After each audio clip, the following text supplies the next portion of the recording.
In a shocking turn of events, Jagmeet Singh has resigned as the leader of the New Democratic Party, NDP we also call it in Canada, after his party faced a crushing defeat in the recent elections. So, let's dive into what exactly happened, why Singh lost, and what it means for the future of NDP. Jagmeet Singh had a very rough night on election day. Not only did he lose his own seat in Burnaby Central, British Columbia, but the NDP's performance was disastrous. The party went from 24 seats in the last elections to just 7 seats this time. It was one of the worst showings in the NDP's history, and they were almost irrelevant in the new House of Commons. Singh, who was once seen as a key player in Canadian politics, had helped keep Justin Trudeau's Liberal government in power by offering support in exchange for political gains. But his popularity quickly faded away as the election loomed, and the results were a clear sign of his diminishing influence. As the election result poured in, Singh found himself trailing far behind the leaders of the Liberal and Conservative parties. He managed to secure less than 20% of the votes, which was a clear loss. The NDP, which had once been a very strong political force, only managed to win 4 seats and was leading in just 3 others. In his emotional speech to the supporters, he said, "I am disappointed we could not win more seats. But I am not disappointed in our moment." Despite this, the reality is kind of clear. His movement has failed. One major reason for Singh's political fall from grace is his controversial view on the Khalistan movement, which supports the creation of separate Sikh state in India. Singh has openly expressed support for the movement, and this has caused major tension between Canada and India. Let me give an example. He called for sanction against India and accused the Indian government of targeting Khalistani activities.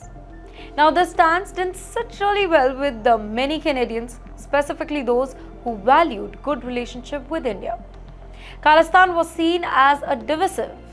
It even led to the expulsion of Indian diplomats from Canada after Singh's call for action. He also blamed India for an attack on Hindu worshippers in Brampton, Ontario, which raised further concern about his ability to unite Canadians across ethnic lines. Well, Singh's defeat wasn't just about his personal failures. The political climate played a role too. The trade tension between Canada and the US, specifically under President Donald Trump, pushed many Canadians to rally behind the Liberal Party as a defense against external threats. Now, this support for Trudeau meant really less for Singh's NDP. In fact, support for NDP dropped drastically from 17.4% to just 8.1% in national polls. With NDP's future looking uncertain and many of their members at risk of losing their seats, the party is in crisis. Singh confirmed that he will step down as leader once a new leader is chosen.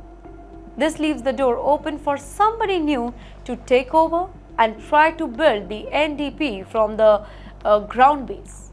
The party will have to find a new way to recover from one of the most embarrassing defeats in the history. You know why Jagmeet Singh's resignation really matters? Well, his resignation is not just a loss for him, but for NDP. His leadership has been marked by a mix of progressive ideas, but also by controversial political stance. His support for Khalistan and criticism of India may have alienated many voters. While he had the chance to position the NDP as a voice for people, his divisive view on international issues and his failure to connect with the voters at home play a very important role in his downfall. In the end, Singh's resignation is a reminder that leadership in politics isn't just about holding a position of power. It's about understanding the concern of the people and keeping the party united, which Singh kind of failed to do so. The NDP will need a stronger, unifying leader to rise from the setback that they hope to regain the trust of Canadians.